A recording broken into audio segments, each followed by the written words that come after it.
I'm going to start another topic in the same unit, that is vibrations of strings. And we have completed the discussion of the vibration of strings yesterday. And today, I wanted to take up this topic known as vibration of bars. And what is meant by a bar? And if you take already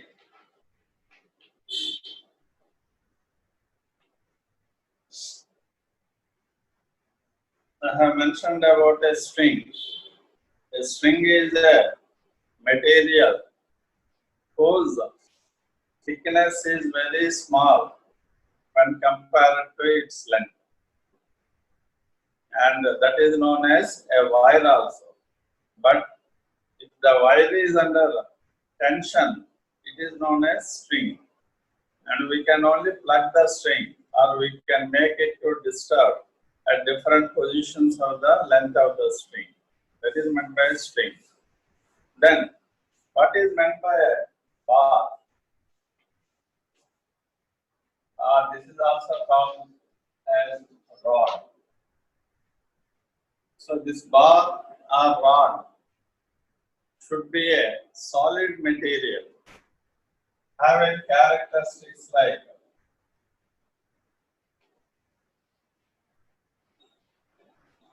homogeneous and isotrope. So note down the points here, because I don't have any specific notes for this one, because most of it is covered in the textbook itself. And if you want, I will send the notes from the textbook also. But you can, as and when I mention about these points, you can note it down. And what is a homogeneous medium? Homogeneous medium means a material which is having the same density or mass distribution throughout the body is known as homogeneous. And isotropic. Isotropic is a property known as, or it is a characteristic of the material according to which the physical properties should be same in all directions. That is isotropic. Physical properties in the sense, if you allow the light to pass through x-axis, it has one velocity. And suppose if you allow the light to pass through y-axis, through the same material, if it is having another velocity, then it is not called as an isotrope. It is an anisotropic. And similarly, if you allow the current going in one direction is different from current flowing in another direction, it is anisotropic. Therefore, isotropic material should be one which is having same properties in all directions. And these two are the main important features of a rod or a bar. Then, what is meant by a bar or a rod? And for this, we should take a material, solid material, having some cross section.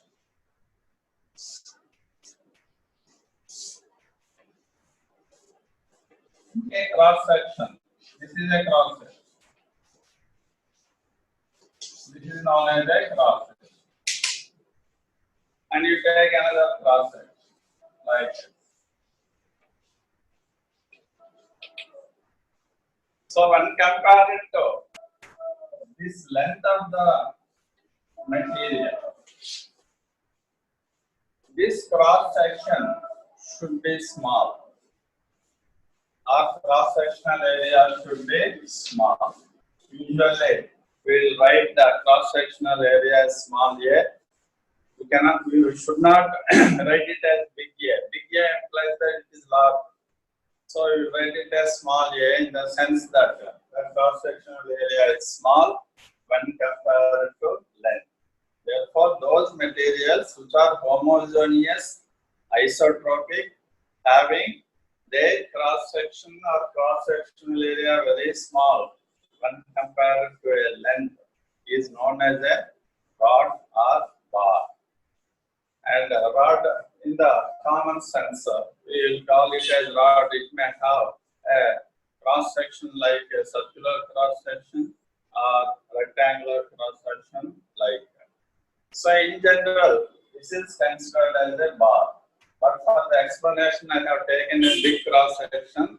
But usually they are having very small cross section.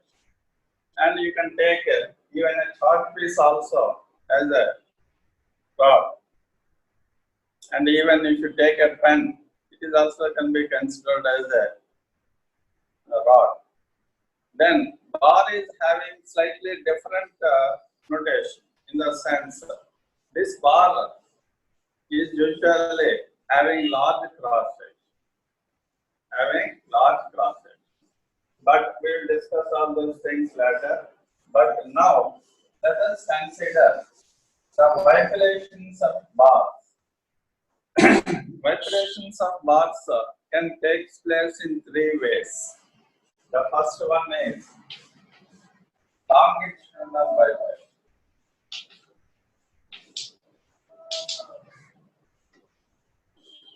A bar can undergo longitudinal vibration. And second one is transverse.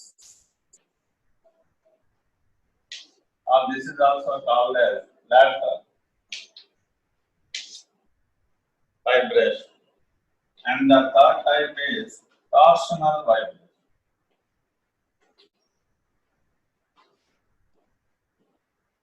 So a single bar can have any three types, one of these three types of vibrations.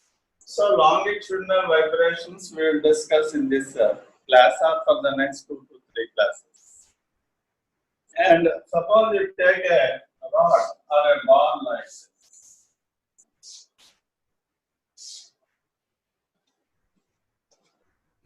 Or even if you take a duster, it itself can be taken as a bar.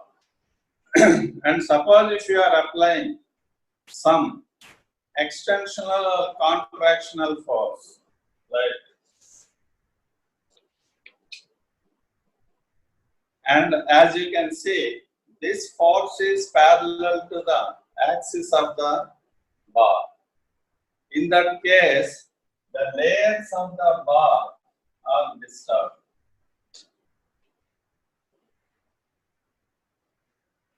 These layers of the bar are disturbed.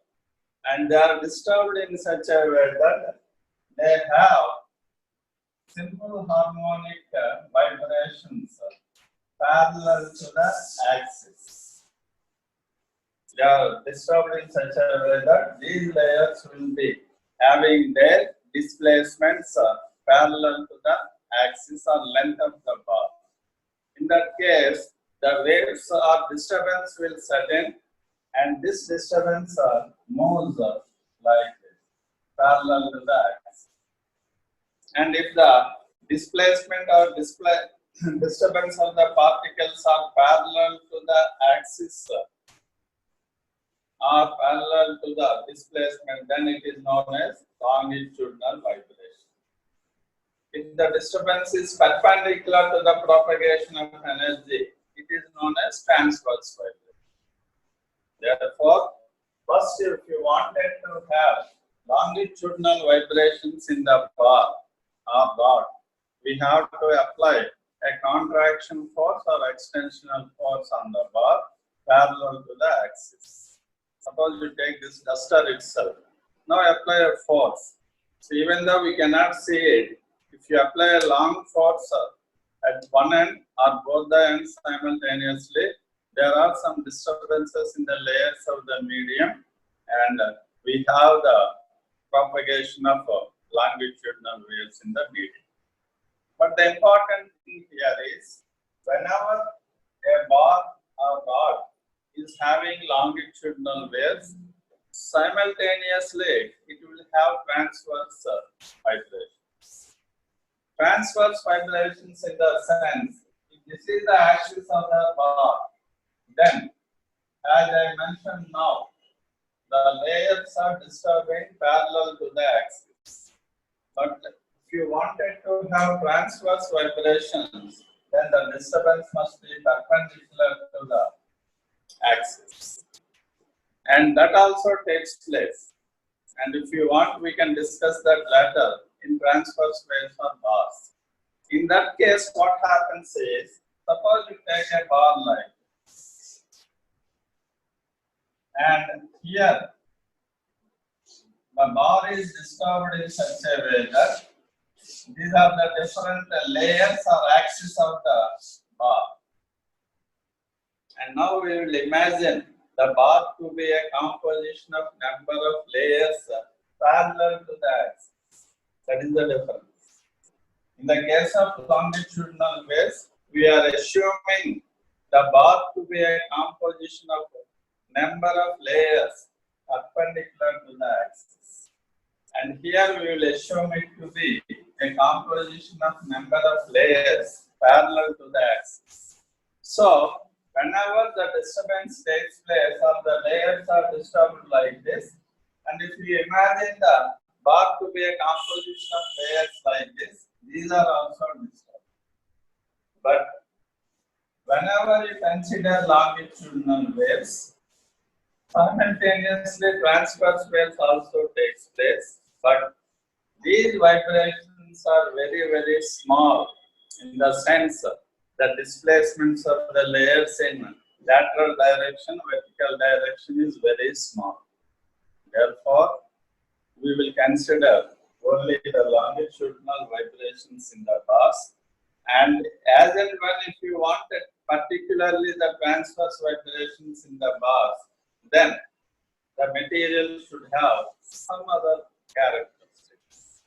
Some other characteristics in the sense the length should be relatively small.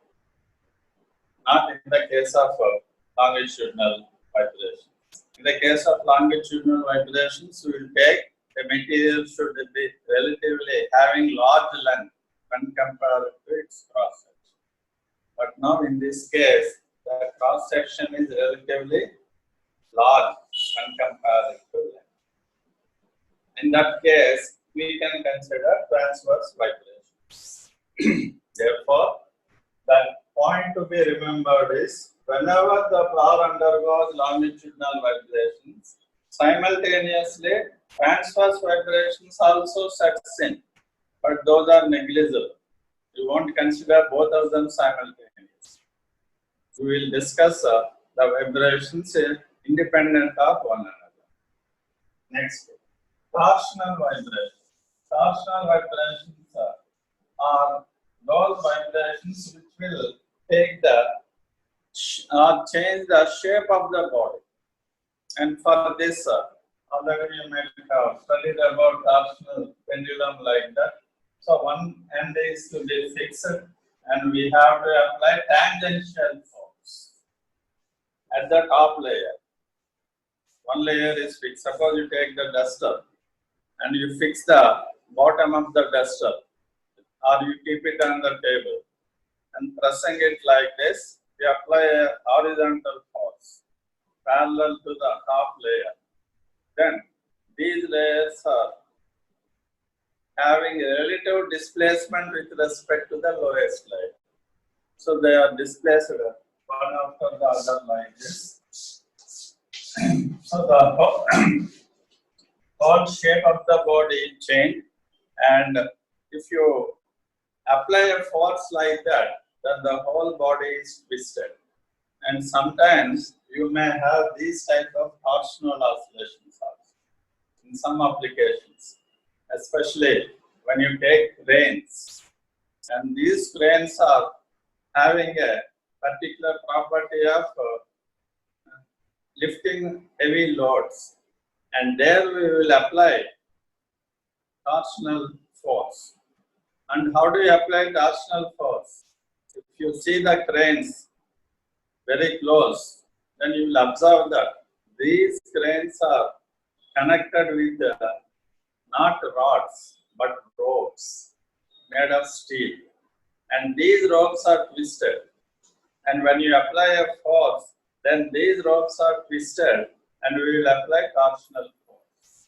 So in that case, there are some vibrations. And those vibrations that sets in the ropes of the crane or in some other equipment, those are known as torsional vibrations. But in this particular topic, we are interested only in longitudinal vibration of pulse. And if time permits, I don't know whether we have a syllabus for transverse vibrations also. But at the end, I will briefly mention about how the transverse vibrations will set in. So first coming to the longitudinal vibration.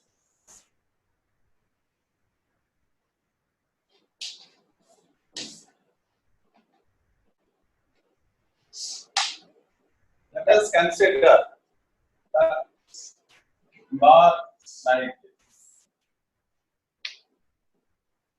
And in this bar, let us take a small element, AB. Suppose I am taking this end of the bar as x is equal to 0. And this face of the layer is at a distance x from this end. And the second face of the layer or element is at a distance x plus dx. This second face is at a distance x plus dx. And now I am applying some force, horizontal force. Right.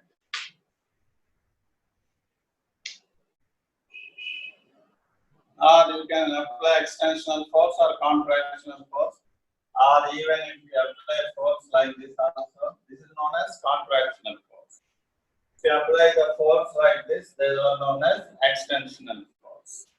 And now, when you apply a force like this, the element is displaced from its position because longitudinal waves will set in, and this layer or this face A undergoes displacement and executes simple harmonic motion like this, because whenever you apply a force, you are doing work.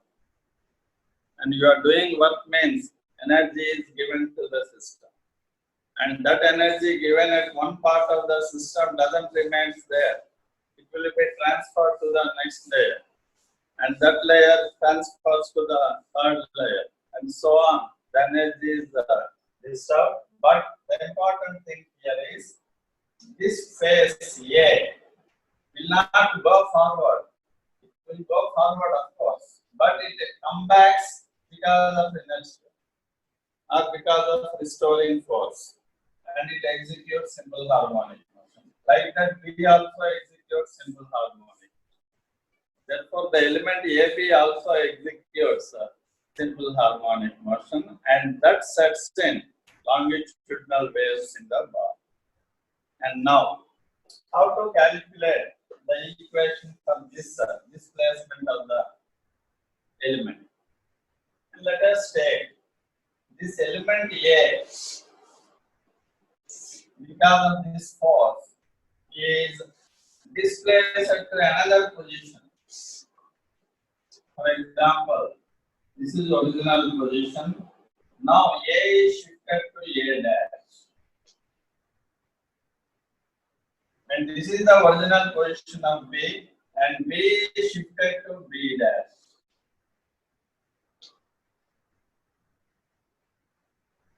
And now I will take the displacement or position of A dash as Y.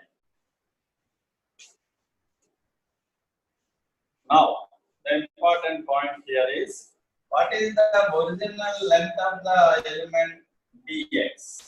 This is x, this is x plus dx. So, original length of the element is dx. So, don't think that the element A dash, B dash has also same length. No. There is a relative change in the position of B dash with respect to A dash. There is a slight increase in the length of the element because of the propagation of the longitudinal wave. And how to calculate this? And if this is the distance y, Then, what is the distance of the face B dash from this end? It is nothing but equals to y plus dou y by dou x into dx.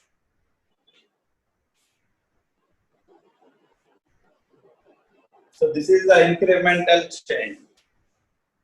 If you simply take the original length of the element as dx, then when it is displaced, then don't think that this a dash b dash is also equals to dx. No, it won't equal to dx. It is slightly more than dx because of the relative displacements of the positions of the face A and B. Why this relative position change is taking place? Because of the resultant force. The force that is acting on A and B are not same. The force acting on A dash and B dash are now to be calculated. And because of this, there is a slight increase in incremental change in the length of the element A dash B dash. And now we will take the distance of A dash from the end as y, and this distance as y plus dou y by dou x into dx. That is the new position of B dash. Therefore, what is the increase in length of the element?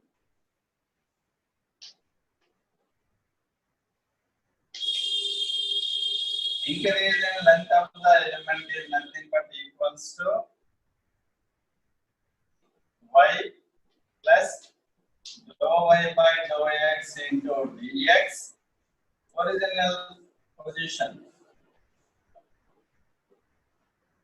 So this comes to dou y by dou x into dx.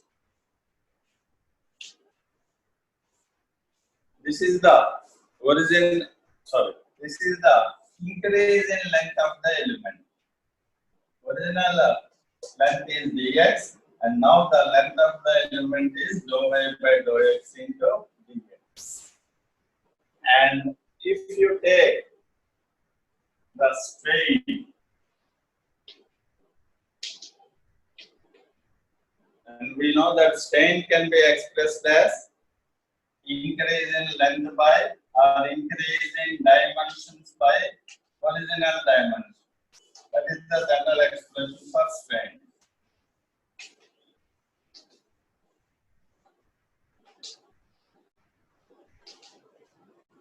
So this is the increase in dimension.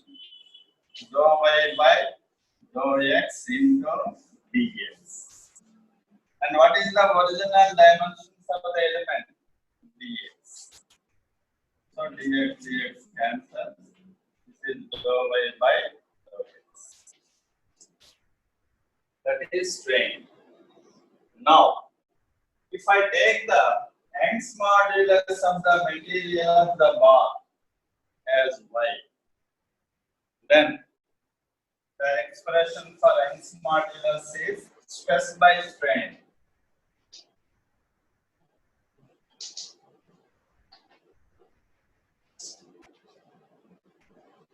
Longitudinal stress by longitudinal strain. Therefore, stress, longitudinal stress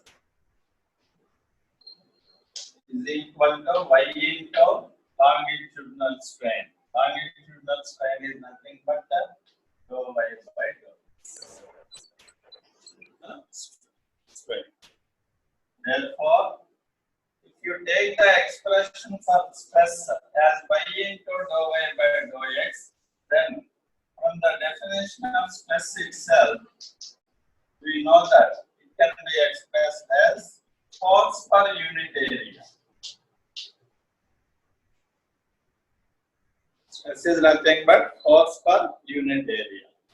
Therefore, what is the force acting on the layer, first layer, is equal to stress into A.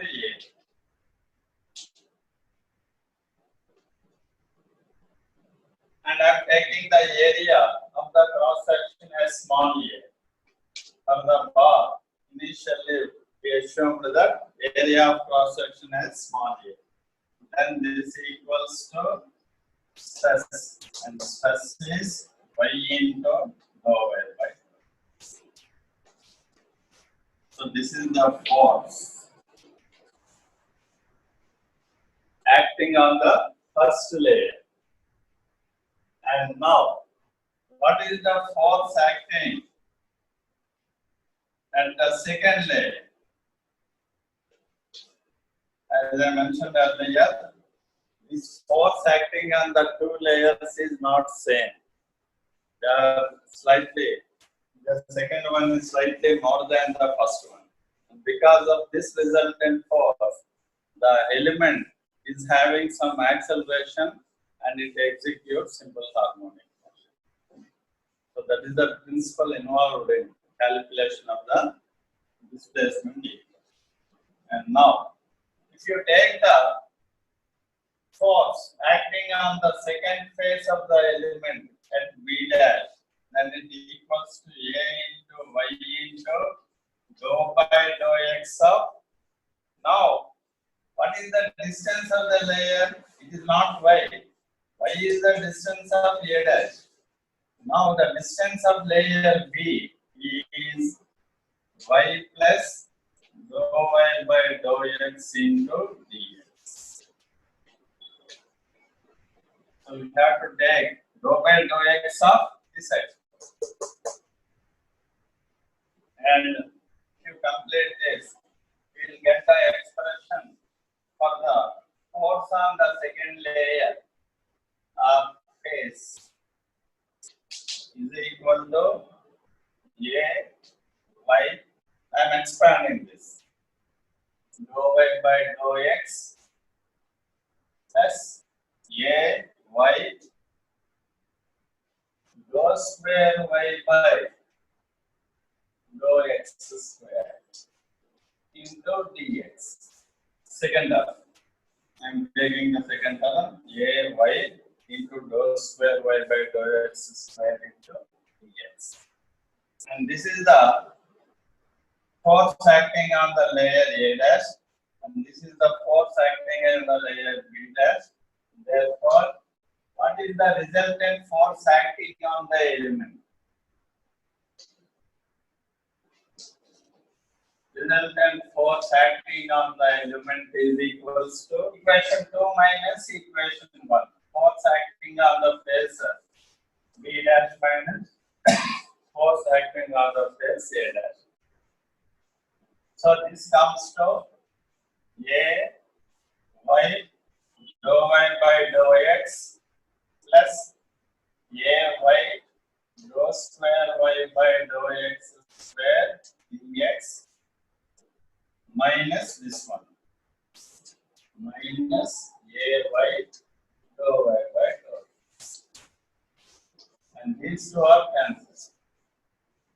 So you are left with only the expression A y dou square y by dou x square dx. This is the resultant force. This is the resultant force. According to Newton's law, we can write the resultant force is nothing but equals to mass of the element into acceleration.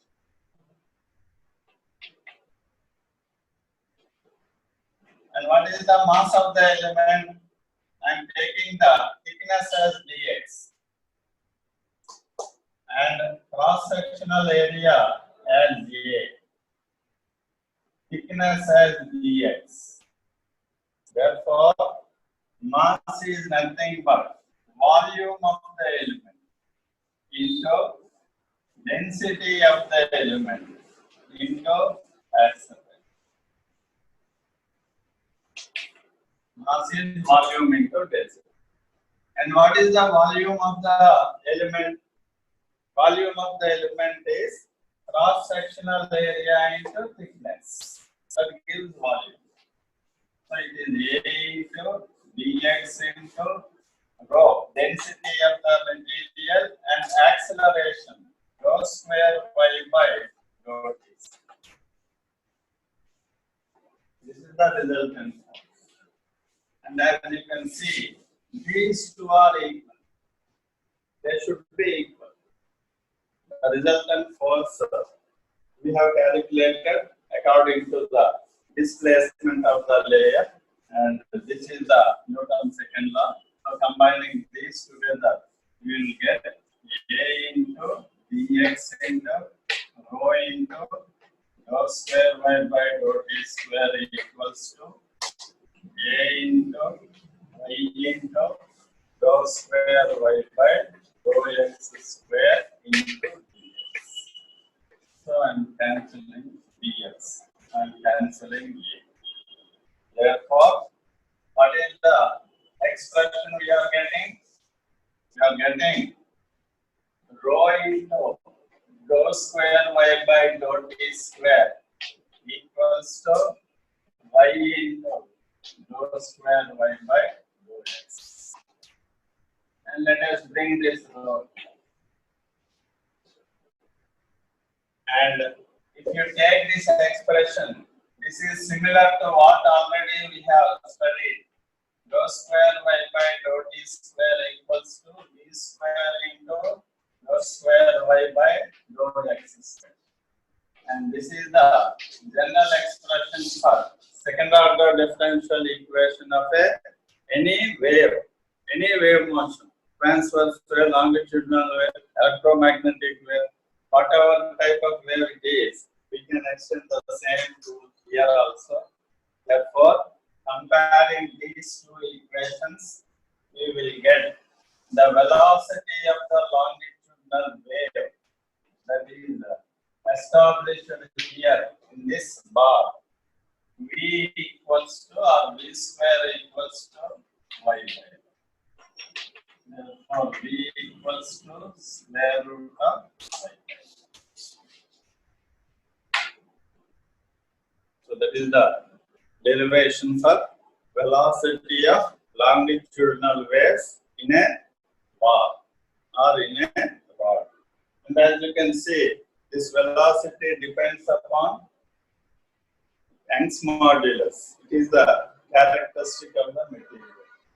And it is also depending on the density of the material.